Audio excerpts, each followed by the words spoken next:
The Teenage Mutant Ninja Turtles. If you're like me and you grew up in the 80s, like every other kid, this thing became a cultural phenomenon, a firestorm, a phenomenon, huge momentum behind this. I mean, the second it picked up, it just, like, exploded. Kids everywhere. Action figures. I have no idea how much money they made off of the toys back then. And, I mean, for me, it was this original graphic novel that caught my eye before I even saw the toys or the commercial. I was instantly in love with the artwork, the style, the characters, I mean everything. Now, in these earlier concepts, they weren't as flushed out just yet, so they always had the red headbands each, so, you know, it's kind of nice that later on they got their own separate colors to kind of help tell them apart. That was more introduced in the cartoon show and everything. But I'm making this video to talk about how Ninja Turtles affected me and made me just absolutely fall in love with them, with their hard-hitting action, and back then they were far grittier too, you know? I mean, obviously nowadays they've undergone many iterations and such, but this original Ninja Turtle video that I'm making goes back to their very beginning origin, very base root of what they were about and what they were doing. So buckle in and let's get ready.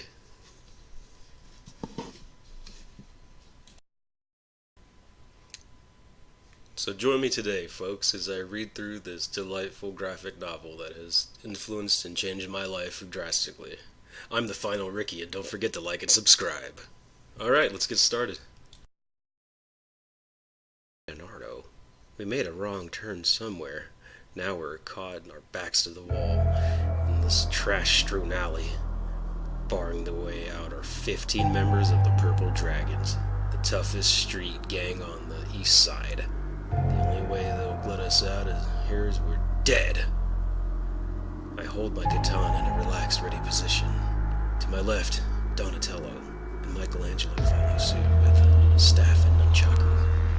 Raphael guards my right side. I sense his body is quivering with tense energy waiting to be triggered into a savage, slashing release. You're dead, freaks. Nobody trespasses on the Purple Dragon turf and gets away with it. Especially wearing these stupid turtle costumes. He's wrong. We're not wearing costumes. Hey! Here they come, Skater! These guys are young, but no rookies. They've been around, toughened by the streets. They fought and beat up everything on two legs in this area. Except us. We caught them airborne. I cut down two on the way down. Donatello takes out a third with his staff. These punks don't waste much time on hand-to-hand. They break in small groups and open up with artillery. Raphael loves this stuff. There's a flash as his sides come out. Three toughs don't even see that. Too bad.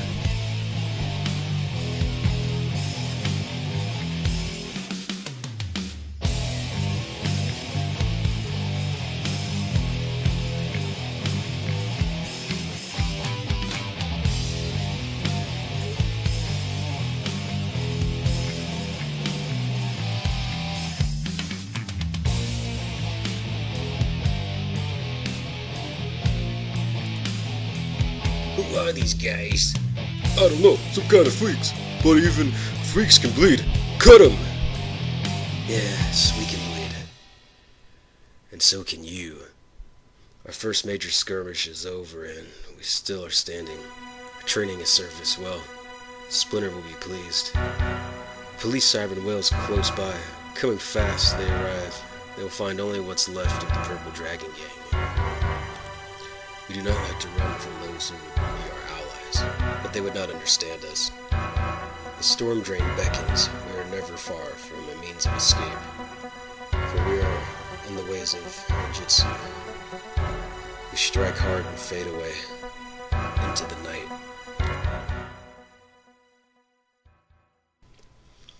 The storm drains are our home. We know every inch of these subterranean passages. For our years, we have dwelt in these dark depths, learning, growing, and building. Ah, my sons! You have returned at last. Have you fought? Yes, Master Splinter, against 15 foes. Ah, you have done well. Your skills are at their peak. I have foreseen this night for many years now. It is time. Time for you to be told of the mission for which I have trained you these past 13 years. You will learn of my life and how you came to be. My tale begins some 20 years ago. I was a young rat, a pet brought and cared for by my beloved master, Hamato Yoshi. My cage was kept in his dojo, and I watched his daily practice. It amused him to see me mimic his movements, but it was more than mere mimicry. I slowly learned the art, the mysterious martial art of ninjutsu. I could not have had a better teacher, for it was said that Hamato Yoshi was the greatest shadow warrior of his clan.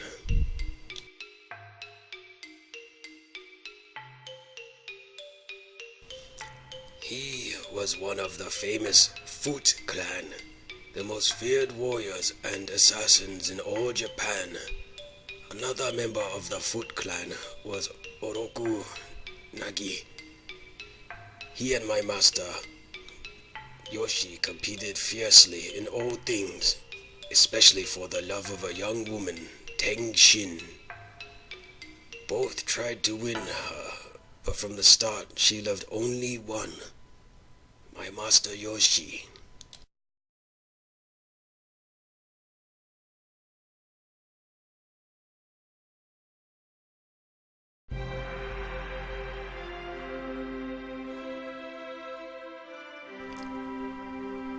Nagi was insanely jealous. One fateful night, he went to Shin Teng's home and demanded that she love him. She refused, saying that she wanted only Yoshi. In a jealous rage, Nagi began to beat her. At that moment, Yoshi, her love, entered the room and saw Nagi poised to strike. Shin! Oh gods, no! Ha! Yoshi dug. If I can't have this wench, then no one will. Yoshi's world vanished in a red haze, and when it cleared, Nagi was no more. Yoshi's shame was great. By killing another member of his clan, he had dishonored himself. His choices were simple, but not easy. To take his own life and hope for honor in the next life, or flee with Shin to another country and try to start again. He chose the latter, taking with him a few belongings, including me, and came with Shin to New York. Here, my master formed a martial arts school. Meanwhile, in Japan... Nagi! Nagi's family, especially his younger brother Saki, were mourning his death. The 7-year-old Saki vowed vengeance on Yoshi. The Foot took hold of Saki's anger and used it to bend him to their own purposes. Saki began intensive training in the ninja art, and soon surpassed his teachers. As he grew older, his hatred of Yoshi only grew deeper and bitter. Oroku Saki, you have proven yourself. Though you are only 18, you are a most cunning assassin. And you are an able leader. Therefore, we have chosen you to go to the US and head the New York branch of the Foot.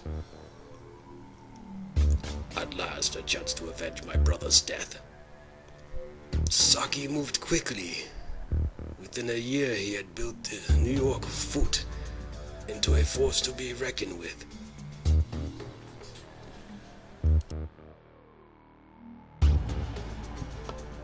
Under Saki's leadership, the Foot was soon involved in many criminal activities. drug smuggling, arms running, and especially assassination. Saki, now called the Shredder, was successful, but not satisfied. His heart burned hatred for Yamato Yoshi and his wife Teng Shin. One night nearly 15 years ago, Saki finally made his move. The time is right.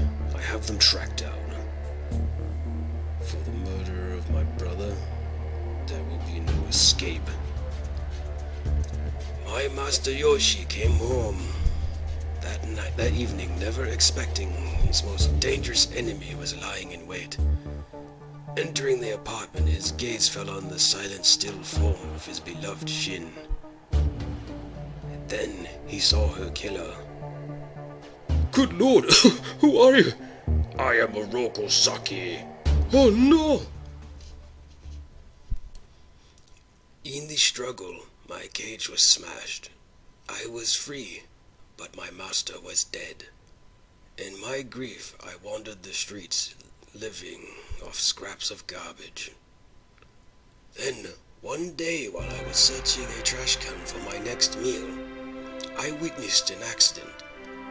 An old blind man crossing the street was almost run down by a large truck.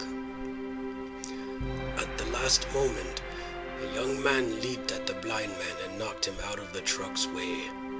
As the truck screeched to a jarring stop, a metal canister bounced out of the back of the truck and struck a young man near his eyes. Unnoticed by the crowd, the strange canister bounced several more times, striking and smashing a glass jar which held 4 small turtles. You, as infants, you fell into the manhole, followed by the canister. Fortunately, a pile of dead leaves and paper broke your fall, but the canister smashed open, releasing a glowing ooze which covered your bodies as you crawled around in it. I followed you down into the storm drain, and, not knowing exactly why, gathered you up in a coffee can. I took you to my burrow and washed off as much of the goo as I could. The next morning I awoke to find the can tipped over. The 4 of you had doubled in size. Somehow, that strange ooze had affected your growth. As I learned later, it had changed me also, making me more intelligent and larger. But I did not grow as fast as you did. Within a year, you had reached your current size. You followed me everywhere I went, except above ground. I could not risk your being discovered. I was amazed at how intelligent you seemed, but even so, I was not prepared for what happened one day. Splinter? One of you actually said a word. My name. More words followed, and soon you all were speaking. Around this time you started to stand upright and copy my movements. I began training you then, teaching you all that I had learned from watching Master Yoshi.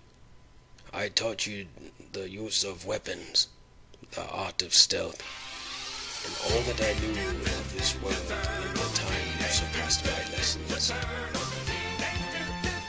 and became true ninja, using a battered copy of a book on Renaissance art that I fished out of the storm drain. I chose a name for each of you: Leonardo, Michelangelo, Donatello, and Raphael. Now, I am old, and there is a task that I would have you perform before I leave this life. Now, I must ask you to do that which is no being should be asked of another. I ask you to avenge the cruel death of my master, Hamato Yoshi, and his wife, Teng Shin. I ask you to challenge and kill the murderer, Oroko Saki, the Shredder.